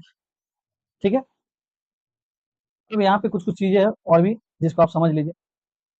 ये जो एक्सप्रेशन होता है ना, ये बी स्क्वायर माइनस 4ac, इसे डिस्क्रिमिनेंट बोला जाता है, और इसे डी से रिप्रेजेंट। अब ये जो होता है ना, ये डिसाइड करता है कि जीरोस जो है कैसा होगा, रियल होगा कि नहीं होगा, रियल है तो यूनिक है कि इक्वल है। ये सब कंडीशन आपको यहाँ से समझना पड़ेगा। तो आइए यहाँ पे आप इस पे क्वेश्चन पूछा जाता है, ठीक है। तो ये जो बी स्क्वायर माइनस 4ac था, इसी का नाम क्या रखा जाता है, डिस्क्रिमिनेंट, और डी से रिप्रेजेंट करेंगे आज से। याद रखिएगा, root over B square minus 4ac, इसे डी नहीं लिख रहे हैं, कंफ्यूजन मत रखिएगा। बी स्क्वायर माइनस 4ac, बस इसे ही डी लिया, ठीक है। तो यहाँ पे देखिए मैंने लिख के भी दिखा दिया, इसके जगह पे डी लिख के दिखा दिया। तो देखिए, आप जानते हैं रूट के अंदर नेगेटिव वैल्यू अलाउड नहीं है, सॉरी 9 क्यों लिख दिए हम, रूट के भीतर नेगेटिव अलाउड नहीं है। अगर नेगेटिव आएगा तो वो रियल नंबर नहीं कहलाएगा। अब तक आप पढ़े होंगे -3 कहीं पे नहीं देखे होंगे, -4 कहीं नहीं देखे, ये सब कम्प्लेक्स नंबर है, इमेजिनरी नंबर है, ठीक है। तो अब यहीं से सारा चीज डिसाइड होगा। अब डी नेगेटिव तो नहीं हो सकता है, नेगेटिव होगा तो रियल सोल्यूशन तो होगा ही, रियल नंबर नहीं होगा। डी का 3 वैल्यू पॉसिबल, या तो ग्रेटर देन 0, या तो डी का वैल्यू इक्वल टू भी 0 हो सकता है। तो आइए यहाँ से क्वेश्चन बनता है आपके पास। तो यहाँ पहला कंडीशन देखिए, जब जो है डी का value greater than 0, greater than 0 होगा तो ये पॉजिटिव होगा, तो रूट के अंदर पॉजिटिव, ठीक है, पॉजिटिव आने से रियल नंबर मिलेगा। तो यहाँ पे देखिए लिखा है we got 2 real and unequal, ठीक है। ये कंडीशन याद रखिएगा कि आपको रियल भी तो मिलता है और अनइक्वल या यूनिक मिलता है।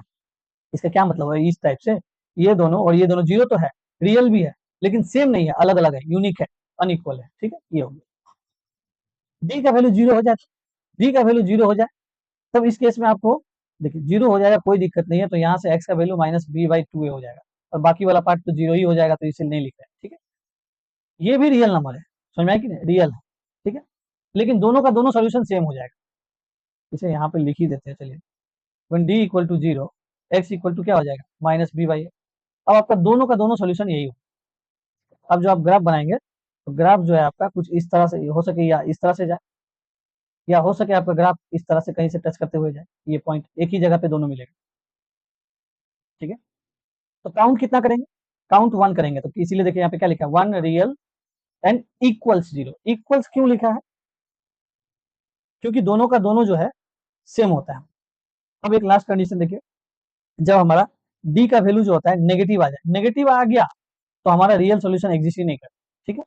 अब ये जो स्टार दिया गया है, इस पे आपके एग्जाम में क्वेश्चन पूछा जाता है।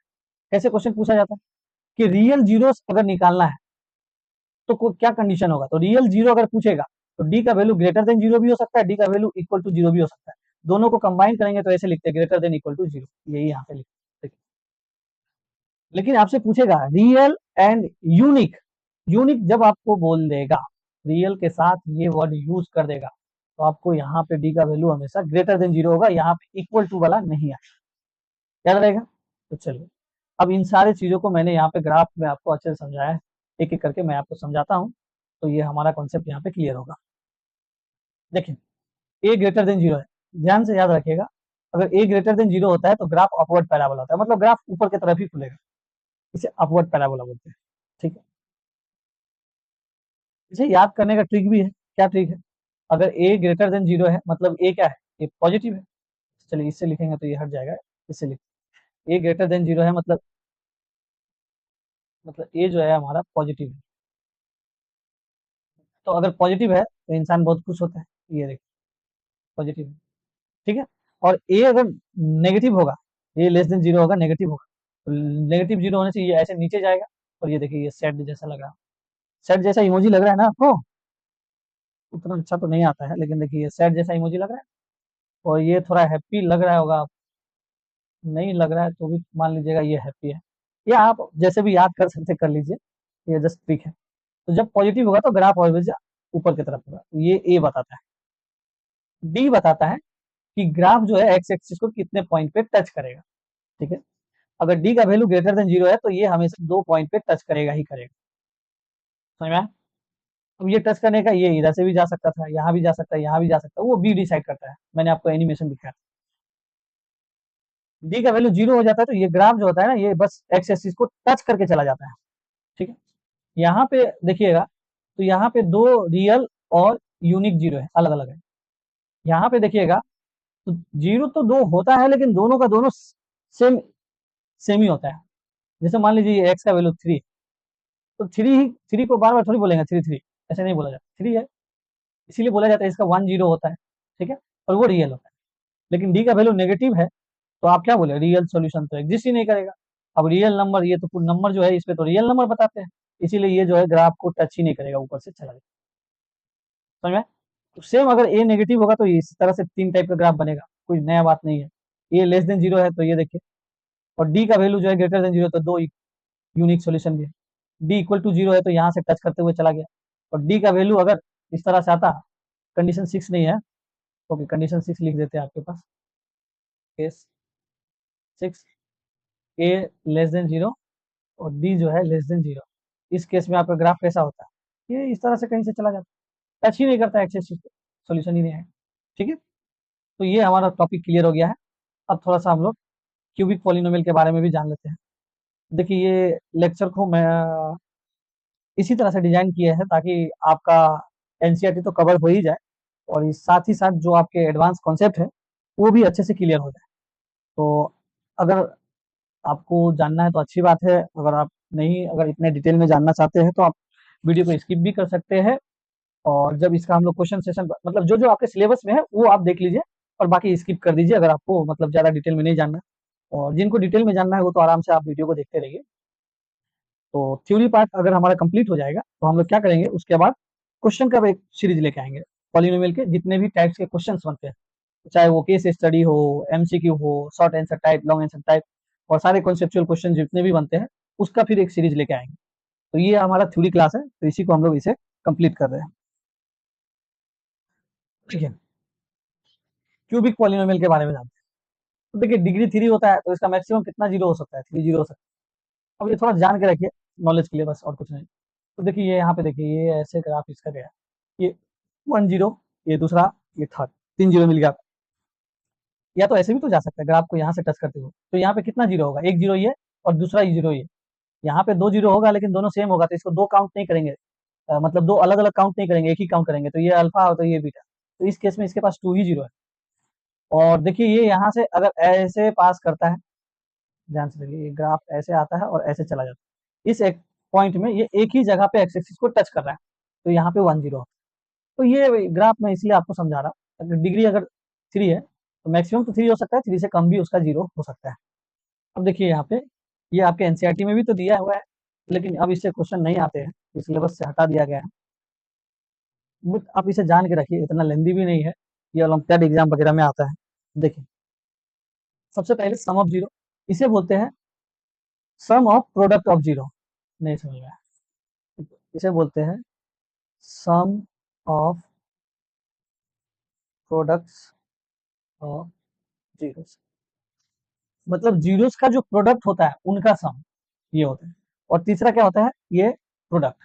अब इसे आप फिर से इसे मेमोराइज मत कीजिए, पहले सम को लिखिए, अल्फा बीटा फिर से गामा, फिर आप क्या कीजिए, इसके प्रोडक्ट के सम को लिखिए। अब इसे कैसे लिखेंगे, 3 हमारे पास ये है ना, अल्फा है, बीटा है, गामा है, तो अल्फा को पहले बीटा से मल्टीप्लाई कीजिए, अल्फा को गामा से मल्टीप्लाई, बैकवर्ड डायरेक्शन में नहीं जाना है, अब बीटा को गामा से मल्टीप्लाई कर दीजिए तो हो जाएगा। तो देखिए क्या हो जाएगा, अल्फा बीटा, अल्फा गामा, और लास्ट में क्या हो जाएगा, बीटा गामा, हो गया। तो ये हो गया प्रोडक्ट, और लास्ट में तीनों का प्रोडक्ट लिख। अब यहाँ पे लिखेंगे कैसे, तो मैंने आपको क्या बोला था, सबके सब में ना डिवीजन में क्या आएगा, तो जो इसका डिग्री है तो डिग्री 3 है, तो डिग्री 3 है तो ये जो कोफिशिएंट है ये सबके डिनोमिनेटर में, तो यहाँ पे आएगा ए, यहाँ आएगा ए, यहाँ आएगा, हो गया। अब जब सम का बात करेंगे फिर से आप क्या कीजिए, ऑल्टरनेटिव साइन लिखिए, जैसे कहाँ पे लिख ले, यहाँ लिख लेते हैं, P of X equal to A X cube B X square C X plus 2, sign put कीजिए, तो यहाँ से साइन माइनस, फिर यहाँ पॉजिटिव, फिर यहाँ पे माइनस। अब यहाँ से इसको पुट करना शुरू कीजिए, तो यहाँ देखिएगा आपको क्या मिला, यहाँ पे क्या मिला आपको, माइनस बी मिला, तो यहाँ पे माइनस बी लिखेंगे। फिर यहाँ पे क्या मिलेगा आपको, सी मिलेगा प्लस सी, तो यहाँ सी लिखेंगे। यहाँ क्या मिलेगा, माइनस डी, तो माइनस डी लिख लीजिएगा, तो ये यहाँ से आपका बन जाएगा। तो पहले हम लोगों को मिला माइनस बी, फिर मिला सी, और फिर मिला माइनस डी। तो ये देखिए यही यहाँ पे आपके तीनों तीनों ये तीनों लिखा हुआ है। ठीक है, तो ये आपको समझ में आ गया। अब आइए नेक्स्ट टॉपिक की तरफ बढ़ते हैं, formation of quadratic polynomial when zeros are given. ध्यान समझिए, अब आपको क्या किया जाएगा ना, जीरोस दे दिया गया है और आपको पॉलिनोमियल बनाने के लिए बोला जाएगा। तो इसका फॉर्मूला क्या होता है ना, ये इसका पूरा का पूरा formula, K into X square sum of polynomial and product of polynomial. अच्छा, कैसे देखिए, ये जो पॉलिनोमियल है इसका फैक्टराइजेशन करेंगे तो ये इस तरह से आएगा, आएगा, ठीक, आ जाएगा। ये 2 से अगर इंटू कर देंगे तो यहाँ एक 2 आ जाएगा, ये 1/2 है तो यहाँ 1/2 से इंटू कर देंगे तो ये आ जाएगा। देखिए मैं आपको ये समझा इसलिए रहा हूँ क्योंकि ये के का क्या यहाँ पे यूज है, क्यों यहाँ पे के यूज किया जाता है वो समझाने का कोशिश कर रहा हूँ। तो देखिए आपके पास ये 1, ये 2 और ये 3 और ये 4 ग्राफ है। कलर देखिएगा ग्रीन वाला है ये, और ये अलग अलग कलर है, ठीक है। चलिए मैं इसे थोड़ा सा जूम कर देता हूँ। तो देखिए ये चारों का चारों जो पॉलिनोमियल है ना, ये सब इसी जगह से पास हुआ है। मतलब ये जो दो जीरो है किसका किस पॉलिनोमियल का जीरो से, तो ये जितने भी यहाँ पे पॉलिनोमियल है सबका जीरो से। तो मतलब ये जो पॉइंट 2 और 3 जो है ना, किसी एक पॉलिनोमियल्स के जीरो नहीं होते हैं, इसके एक फैमिलीज होते हैं। समझ में आया कि नहीं? इसीलिए यहाँ पे क्या यूज किया जाता है, के यूज किया जाता है। समझ में आ रहा है कि नहीं? के का वैल्यू अगर आप बढ़ाएंगे, देखिए यहाँ पे के का वैल्यू 2 लिया गया है तो ग्राफ जो है थोड़ा सा श्रिंक, ग्रीन से बात करते हैं तो ये देखिए ये था इसका ग्राफ। के का वैल्यू अगर आप 2 करेंगे बढ़ाएंगे तो ग्राफ जो है थोड़ा श्रिंक हो गया, छोटा हो गया, देख रहे हैं छोटा हो गया। के का वैल्यू को अगर आप 1 से छोटा करेंगे, जैसे 1 से छोटा करेंगे तो ये और जो है बड़ा होते जाएगा। मतलब वैल्यू को अगर आप बड़ा करेंगे, समझ में आ रहा है, तो ग्राफ श्रिंक होते जाएगा, छोटा हो जाएगा। वैल्यू को कम करेंगे ग्राफ फैलता चला जाएगा। और नेगेटिव में आ जाएंगे तो नेगेटिव में जैसे आएंगे वो डाउनवर्ड पैराबोला हो जाएगा। समझ में आया कि नहीं? यहाँ पे मैंने यहाँ पे जस्ट आपको 3 बताया, 4 बताया, यहाँ पे बहुत सारे पॉलिनोमियल्स हैं। समझ में आया आपको? तो ये आप याद रखिएगा, ठीक है, कि क्यों यहाँ पे के यूज किया जाता है। ठीक है, तो यहाँ पे ये भी समझ लीजिए, ध्यान से समझिए।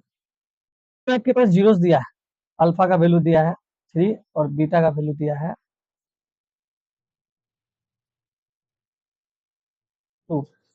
तो पॉलिनोमियल कैसे बनाएंगे आप? तो पॉलिनोमियल ऐसे बनेगा कि एक्स स्क्वायर माइनस दोनों का सम 3 + 2 कितना होगा 5x, और दोनों का इंटू 6।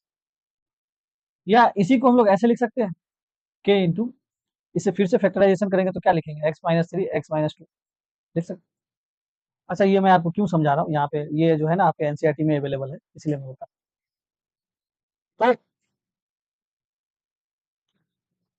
तो देखिए अगर कोई पॉलिनोमियल है आपके पास, ये पॉलिनोमियल, तो इसे लिख सकते हैं के इंटू x-3 लिखे थे ना, 3 क्या था उसका जीरो था।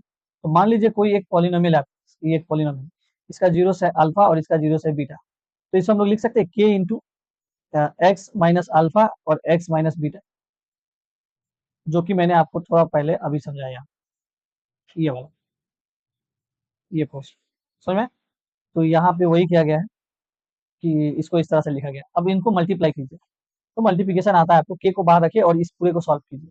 इसे सॉल्व किए, इस दोनों में कॉमन क्या लिया जाएगा, एक्स कॉमन लिया जाएगा और माइनस को भी कॉमन लिए तो अल्फा प्लस बीटा आएगा। समझ में?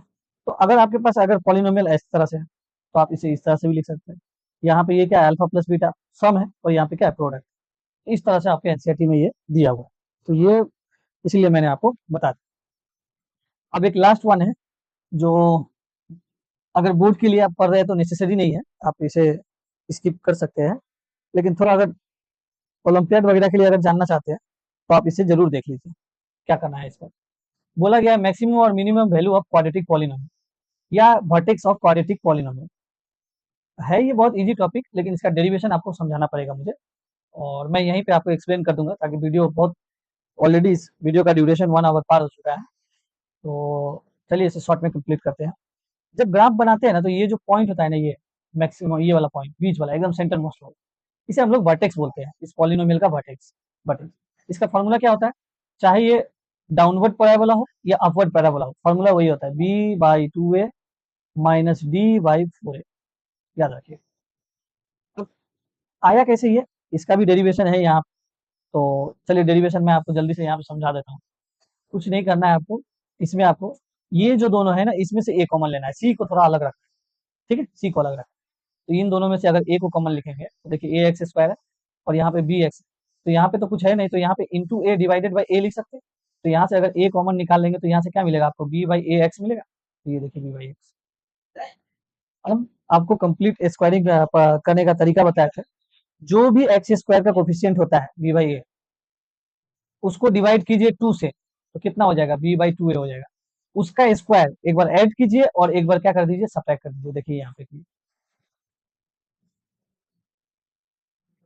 देखिए प्लस किए एक बार माइनस कर दिया। इससे फायदा क्या हुआ, ये पूरा का पूरा स्क्वायर में आ गया। ठीक है, तो ये ऐसे ही रख। अभी ए जो है ना, ए से इसे भी मल्टीप्लाई कर दीजिए, इसे भी मल्टीप्लाई कर दीजिए। ठीक, तो ये यहाँ रहा, ये यहाँ हो गया, अलग अलग हो गया। इस दोनों में देखिए कैंसिल करने के बाद इस तरह से बच जाएगा। फिर से आप क्या कीजिए, सी को आगे ले जाइए, इसको इधर ले जाइए, ताकि एलसीएम लेना, 4a को इससे इसको इंटू कीजिए, तो यहाँ से 4ac आ जाएगा। फिर आप क्या कीजिए, फिर मैंने आपको समझाया था a माइनस बी है, तो इसे हम लोग माइनस कॉमन लेके b माइनस ए लिख सकते हैं। यहाँ पे इसको उल्टा करना है हमें, तो माइनस बाहर आ जाएगा और b पहले आ जाएगा, 4ac बाद में चला जाएगा। ठीक है, तो ये देखें, बी स्क्वायर माइनस 4ac को बोले थे डिस्क्रिमिनेंट, तो इसके जगह पे क्या लिख दिया, डी लिख दिया। ये देखो हो गया। अब ध्यान से समझिएगा, ये यहाँ पे यही इंपॉर्टेंट स्टेप है। एक स्टेप समझाता हूँ मैं। मान लीजिए दिस माइनस दिस, ये आपको मिनिमम चाहिए, मिनिमम कब होगा मिनिमम, अगर मान लीजिए इसका वैल्यू 5 रखेंगे, 5 माइनस 3 2, इसका वैल्यू 6 रखेंगे, 6 माइनस 3 3, 7 रखेंगे, 7 माइनस 3 क्या होगा फिर? इसका वैल्यू अगर 2 रखेंगे, 2 माइनस 3 माइनस 1, इसका वैल्यू 1 रखेंगे, 1 माइनस 3 माइनस 2, इसका वैल्यू 0 रखेंगे, कितना हो जाएगा, माइनस माइनस 3। अब मुझे आप ही बताइए कि इसका वैल्यू ऐसा क्या रख रहे हैं ताकि आपको ये पूरे को सॉल्व करके मिनिमम आ रहा है, क्या रखने से? तो यहाँ पे आप बोलेंगे 0 रखने से। ठीक है, अब देखिए ध्यान से समझिए, ये जो एक्सप्रेशन है ना, ये इसके ऊपर स्क्वायर लिखा है। स्क्वायर लिखने की वजह से ना ये नेगेटिव वाला वैल्यू आ नहीं सकता है, नहीं आ सकता है, कभी भी नहीं आ सकता है। क्यों नहीं आ सकता? अब चलिए मैं एक काम करता हूँ, इस पूरे के ऊपर स्क्वायर लगा देता हूँ। तो यहाँ पे अगर 3 माइनस टू, 2 का स्क्वायर करेंगे तो कितना आ जाएगा, 4। 3 का स्क्वायर करेंगे तो कितना आ जाएगा, 9। 4 का स्क्वायर करेंगे तो 16 आएगा। माइनस 1 का स्क्वायर करेंगे तो कितना आ जाएगा, 1। 2 का स्क्वायर करेंगे, माइनस 2 का स्क्वायर करेंगे कितना आ जाएगा, 4। माइनस 3 का स्क्वायर करेंगे कितना आ जाएगा, आएगा। अब बताइए, तो इसका मिनिमम वैल्यू क्या हो सकता है? तो एक्स, इसका वैल्यू आप चाहे पॉजिटिव ले नेगेटिव ले, समझ में आ रहा है कि नहीं? इस पूरे का वैल्यू जो है हमेशा इंक्रीज होगा। ये मिनिमम कब होगा, जब ये जीरो ले लेंगे। जीरो लेंगे तो ही आपके पास यहाँ पे ये जो है, मैं आपको ये बताने का कोशिश कर रहा हूँ कि अगर कोई स्क्वायर क्वांटिटी है तो उसका मिनिमम वैल्यू आपके पास, मैक्सिमम मिनिमम वैल्यू कितना हो सकता है, जीरो हो सकता है, उससे छोटा नहीं हो सकता है। देख लीजिए ना आप, 1 है, 4 है, 9 है, नेगेटिव लिए फिर भी बढ़ गया, पॉजिटिव लिए फिर भी बढ़ गया। ठीक है, 3 ले लीजिए, तो 3 माइनस 3 कितना आ जाएगा, जीरो। जीरो का स्क्वायर कितना होता है, जीरो। तो कहीं भी अगर आपके पास ऐसे ही लिखा हुआ है और इसके ऊपर स्क्वायर है और इससे पूछे आपका इसका मिनिमम वैल्यू बताइए, तो जीरो ही हो सकता है। जीरो ही इसका मिनिमम वैल्यू होता है, बाकी सब क्या हो जाएगा, +1 +2 +3 ऐसे बढ़ते जाएगा। तो यहाँ इसी तरह से ये पूरा का पूरे के ऊपर स्क्वायर लिखा हुआ है, तो इसका मिनिमम वैल्यू क्या होगा, जीरो हो सकता है इसका मिनिमम। ठीक है, अगर ध्यान से देखिए, अगर ये मिनिमम होगा, ये पूरा मिनिमम होगा, तो मिनिमम में से इसको माइनस करेंगे। अभी ये भी समझाना पड़ेगा आपको मुझे, देखिए समझिए। ऐसे मैं आपको यहाँ साइड में समझाता हूँ। देखिए कहीं लिखा है -3 इक्वल टू कुछ भी हो, जो भी, इन दोनों का डिफरेंस हम लोग को मिनिमम चाहिए। मिनिमम कब आएगा, एक्स का वैल्यू अगर आप मान लेते, चलिए 4 से 5 से शुरू करते हैं, 5 माइनस 3 कितना आएगा, 2। 4 माइनस 3 कितना आएगा, 1। हम नेगेटिव भी वैल्यू लेके देख सकते हैं, कोई दिक्कत नहीं है। तो कम कीजिए, और 3 माइनस 3 कितना आ जाएगा, 0। 2 माइनस 3 करेंगे कितना आएगा, -1। 1 माइनस 3 करेंगे कितना आएगा, -2। 0 माइनस 3 करेंगे कितना आएगा, -3। यही काम हम यहाँ करने वाले हैं। देखिए अब मुझे ये बताइए, -3 तो सब में फिक्स है, इस पूरे में सबसे मिनिमम कौन है, सबसे मिनिमम 3, -3। और -3 कब आया है, जब ये वाला क्वांटिटी को आप क्या क्या लिए हैं, तो ये क्वांटिटी को जब आप जीरो लिए हैं, तब ये क्वांटिटी क्या है, सबसे मिनिमम है। वही मैं आपको यहाँ पे समझाने का कोशिश कर रहा हूँ। जो हमारे पास ये जो पूरा का पूरा क्वांटिटी है, ये मिनिमम कब होगा, जब ये क्या हो जाए, जीरो हो जाए। ये पूरा का पूरा जीरो में से इसको माइनस करेंगे तो मिनिमम होगा, जैसे कि यहाँ पे हम करके आपको दिखा। इसीलिए यहाँ से क्या किए, पूरा कहानी लिख दिया हम आपके सामने, इसको 0 से इक्वेट किए तो x का वैल्यू ये आ गया। अब ये x का वैल्यू जो है ना उस पॉलिनोमियल में पुट कर दीजिएगा। कहाँ पुट कीजिएगा? वही पॉलिनोमियल को फिर से लिखिए, यहाँ x के जगह पे वो वैल्यू रखिए। देखिए ये और ये सेम है, प्लस माइनस में है तो ये तो 0 हो जाएगा, तो यहाँ से क्या आ जाएगा -d/4। ठीक है, वो जो आपके पास पॉलिनोमियल था ना, जैसे मान लीजिए ये अभी अब हम फिक्स नहीं कर रहे हैं, ठीक, तो ये जो मान लीजिए ये जो पॉइंट है ये मिनिमम होता है कब? जब x का वैल्यू कितना आता है -b/2 है, और उस समय y का मिनिमम वैल्यू कितना आया? तो ये आया -d/4। समझ में आया आपको? आइए अब आपको यहाँ पे a के बारे में बताते हैं। a पॉजिटिव होगा तो क्या होगा, a नेगेटिव होगा तो क्या होगा। अगर a पॉजिटिव होगा तो ग्राफ ऐसे ऊपर जाएगा। ठीक है, अब ध्यान से देखिए y का वैल्यू जो है यहाँ पे कहाँ तक बढ़ रहा है, आप y को देख ही नहीं पा रहे हैं। तो y का मैक्सिमम वैल्यू पूछेंगे तो इनफाइनाइट प्लस इनफाइनाइट, लेकिन मिनिमम वैल्यू बोले तो y यहाँ पे आके अटक जा रहा है, इसके नीचे ये y जा ही नहीं है। समझ में आ रहा है? तो y का जो ये मिनिमम वैल्यू है ये क्या है, -d/4 है, ये इसका मिनिमम वैल्यू। समझ में आ रहा है कि नहीं? तो ये है मिनिमम वैल्यू।